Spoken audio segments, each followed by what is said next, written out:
Welcome back to Racing Rundown here on YouTube. I'm Eric DeCosta. Welcome back to yet another Kentucky Derby contender profile here for the 2023 Kentucky Derby upcoming. And today we will talk about the leading contender from Japan. One of two in the field, so exciting developments there, but one of two from Japan. That's the UAE Derby winner, Derma Sotogake, a very impressive winner of the UAE Derby, a horse that has done very little wrong since moving to dirt in his career, and a horse that you have to take seriously. Come Kentucky Derby time, we'll talk about what makes sense about him, what goes against him, but all things considered, this is a heck of a runner that the Japanese contingent is bringing over. Just some background on the connections, jockey Christophe Lemaire.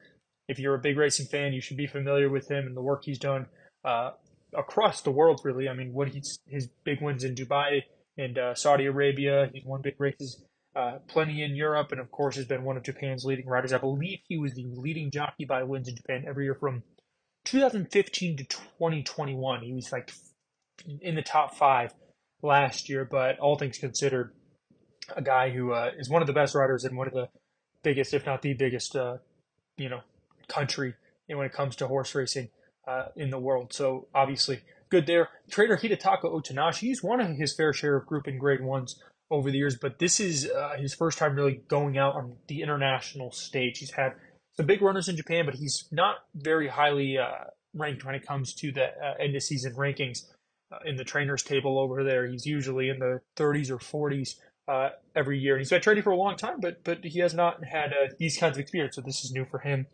This colt by Mind Your Biscuits, but there's no sprinter in him. He's a tried and true two-turn horse. Just watching his replays, that's all you can tell. And finally, getting through the basics of him, he made his first two starts on turf, and those are the only two blemishes you see on his record there. Six dirt starts, though it's 4 wins, 2/3. Both of his out of the money finishes came on turf. So obviously in really good form, a horse with plenty to like as we march forward towards the Kentucky Derby. And just when we look at who has come over from Japan in the Kentucky Derby, this will be the 4th representative from that country in the history of the Kentucky Derby. The first came in 1995, a long shot named Ski Captain. Then it was Lonnie back in 2016, another UAE Derby winner, albeit not nearly as impressively. Master Fencer in 2019 accepted the Japanese auto bid. He's ran a Brave 6. And then last year we had Crown Pride, another UAE Derby winner who got himself involved with a brutal early pace duel that ultimately saw him finish 13th. Christophe Lemaire was aboard there, and he'll be aboard again in the Kentucky Derby. But Derma Sotogake, let's dive into what makes this horse click. The first is the distance aspect. This is a horse who, for one, got the distance experience. He won going a mile and 3/16 in the UAE Derby last time out when he broke to the lead. Never looked back in that event.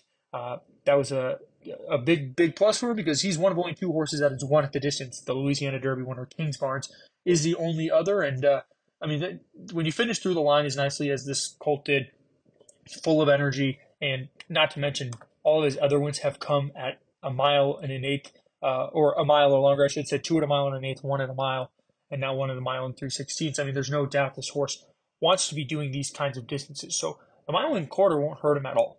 I think that's a very big positive for him leading into this race. He really finished with tons and tons of energy, galloped out huge in Dubai.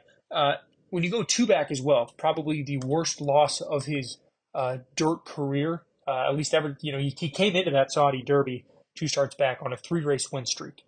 Really looked good over in Japan, but in the Saudi Derby, they kind of ran off on the field, the top 2 in that race, the eventual top 2, Commissioner King and Having a Meltdown. It never looked back, and Derma Sotogake found himself a little further back than he wanted to be. Mine, I mentioned, probably going a little shorter than he wanted to. He was coming off a win at the mile distance, but that win was a lot different tactically, and how the race set up and even the configuration of the track than the Saudi Derby. That win over the mile came in the Zen Nihon Nisayushun. I hope I pronounced that right. I tried my best to. I practiced it even. But that win came on a bull ring track in Japan on their NAR circuit, the secondary circuit there in Japan.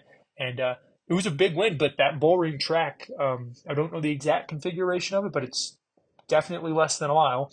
And he's still, you have to, the tactics of that race set up completely differently, and he rallied into that. This was a one-turn mile, big sweeping turns, plays a lot differently than what he was doing in Japan the time before. So not only that, the top two stepped out, never looked back, but he was still making up a lot of ground. So it's hard to really say, well, yeah, he won the UAE Derby, but he lost the Saudi Derby, which was arguably a worse race. Not really checking out there because he had an excuse for losing that. And finally, just this horse is a very versatile animal. We talked about how he went to the lead and never stopped in the UAE Derby. But if you go back to his win two back, he came from well off the pace to take that event out. And then in his two wins prior, it was kind of the same thing in a non-win as a two race basically in November, where he actually beat Continuar, who's also in the Derby field, the other Japanese representative. Who'd have thought that a non-win as a two on an early November day would end up leading to two Kentucky Derby contenders. Point being, he came from off the pace there, had to sift between horses late. Maiden win, he pressed the pace. So he has a win pressing, he has a win basically stalking, he has a win on the lead, he has a win coming from well back. I mean, he's done it all, and that versatility is going to carry you a long way in a Kentucky Derby field that has a very many questions about who will be the pace setter. How fast will they go early on? Will there be any pace? Will there be some unexpected pace types that we haven't seen in the past, but because they read little early speed on the form, they also put themselves forward early on in the race. So that's going to be huge for Christophe Winter. Last year, he went a little, guns a-blazing. This horse has never been on the lead. Let's put him there because that's what we've seen work in the Kentucky Derby. I think he's going to be able to read it a lot better here with a horse that breaks, see where you're looking at left and right, take back, go forward, whatever it might be, work out your trip. That's going to be a huge advantage leading into this race. He is the most versatile horse in this Derby field leading into it.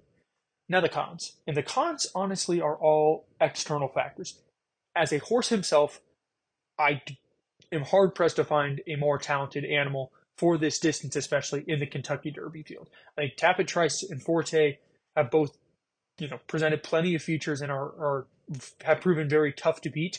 And Derma Sotogake puts himself in that same kind of rank.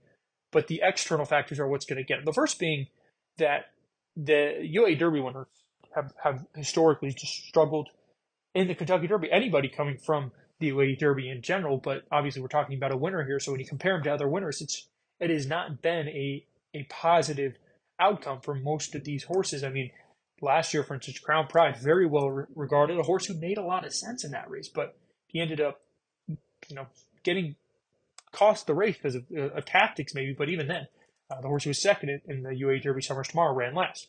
Plusca Parfait, 2019, American ship for sure, but he ran over there and was a cut below. So on and so forth. Mendelssohn, Thundersnow, moved to Hichlani. Horses that maybe didn't disgrace themselves, but nevertheless were not doing enough late in the game to win this race. And I think that could come back down to a lot of factors.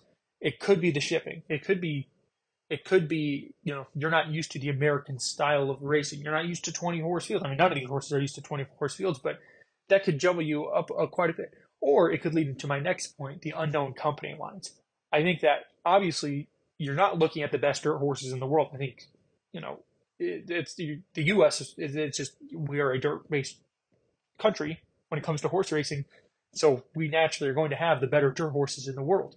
So therefore, you might be the best dirt horse in Dubai among the 3-year-olds on that given day, but that does not make you, a bona fide standout because you probably didn't beat even sea-level turf horses here in the U.S. And I feel like if you go back to 2019, that was kind of proven when Plusca Parfait and Grey Magician were much the best first and second in the UAE Derby, and neither factored remotely in the Kentucky Derby. And I think you look back at this year's UAE Derby and you look at the 1, 2, 3, 4 finish from Japan.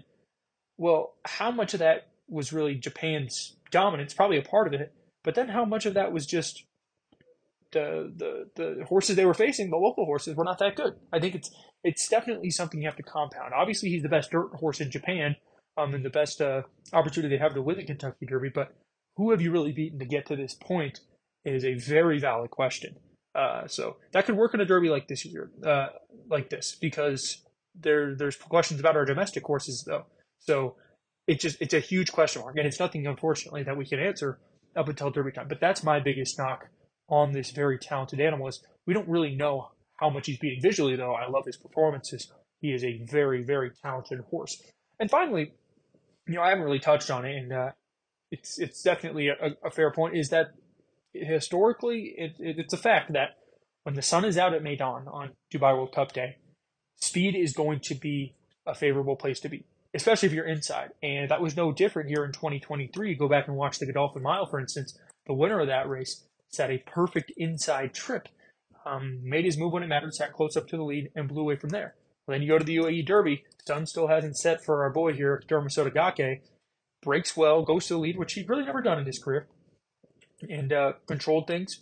Didn't get pressured at any point, and blew him away. I mean, it was a very cozy victory. You look at who ran first, second, and third. They were first, second, and third from the backstretch home. So it's really hard to say that he was actually 5 lengths better than third, or 10 lengths better than or second, and 10 lengths better than third, because he got the bias. He had the easiest run of the race. I mean, that could be part of the reason he finished up so full a run, and you know, that bias in setting the pace could not be the case come Kentucky Derby Day. I mean, meaning from the pace aspect, because there could be faster American horses early on. It was the only time he's gone to the lead directly in any of his career races. So I think there's 2 big knocks on him, and the rest is just talent. I mean, he is a talented, versatile horse who's going to love going a mile and a quarter for the first time in his career.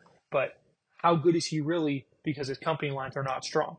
How good is he really? Because the UAE Derby, he was very greatly benefited from a pace and a track bias. So he's going to be an interesting horse to analyze. He's going to be a horse you tear your hair out, because these are questions we just can't answer until the race is actually run. But do know he's talented, do know he's a runner, and do know he's a horse who will be serious come Kentucky Derby time.